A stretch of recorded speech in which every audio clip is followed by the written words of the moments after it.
मुक्तिदायक शिव क्षेत्रों को सुनिए। गहन वनों और पर्वतों से युक्त इस भूमि का 50 करोड़ एक ऐसा विस्तार है कि जिस पर एक विस्तृत जगत है।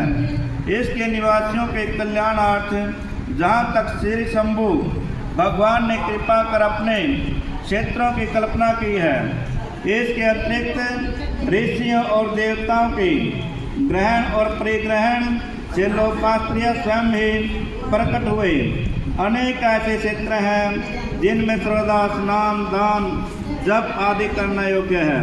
न करने से दुख, दारिद्र्य तथा गूंगेपन का विकार मनुष्य को घेर लेता है।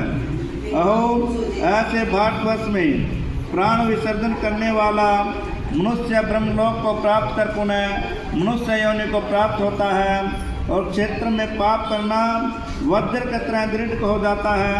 अतः ये मुनियों, पुण्य क्षेत्र में निवास करने पर किंचित भी पाप न करे और जैसे भी हो सके मनुष्य को चाहिए कि वह सर्वदा पुण्य क्षेत्र में ही निवास करे।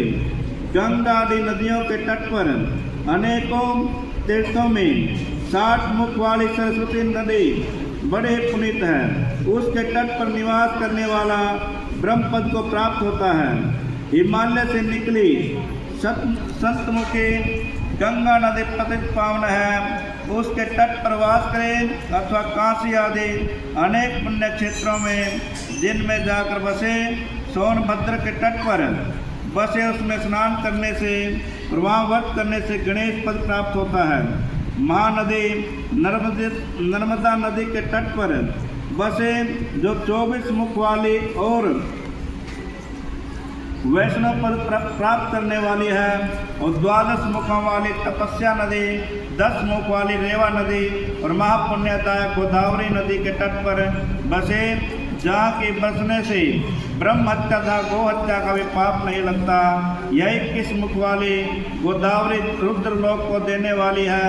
इसके अतिरिक्त 18 मुख वाली कृष्णवेणी नदी विष्णु लोकदायक है और 10 मुखी तुंगभद्रा ब्रह्मलोकदायक और स्वर्ण मुखी नदी जो 9 मुखों वाली है, जो ब्रह्मलोक से अच्युत हुए प्राणियों को अपने तट पर जन्म देती है, तथा सरस्वती, पंपा, जन्या, श्वेता नदी और महापुण्य कावरी जिसके 27 मुख हैं। ये सभी पुण्य सुखप्रदा और स्वर्गदायक हैं तथा इनके तट पर ब्रह्मा और विष्णु पद के देने वाले हैं। ये सभी पुण्य क्षेत्र शिव लोक दायक और शिव संबंधी अभिष्ट फलदायक हैं। इन्हीं सभी नदियों में के क्षेत्रों में स्नान का अपना अपना उनका एक पृथक पृथक महत्व है। इन पर्वों और मुल्कों में जो इन नदियों में स्नान करते हैं, उससे उनके महत्व के अनुसार उत्तम फल की प्राप्ति होती है।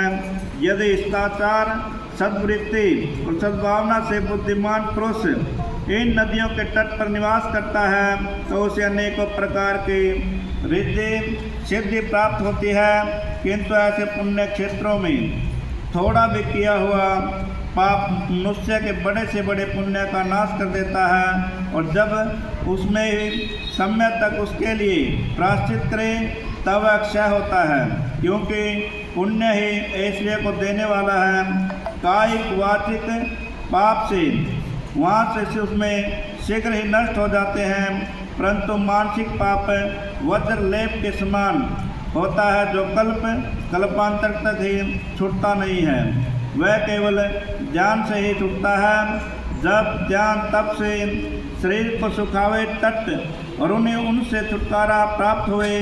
पुण्य पाप के 3 चक्र हैं, वेद, वृद्धि और भोग।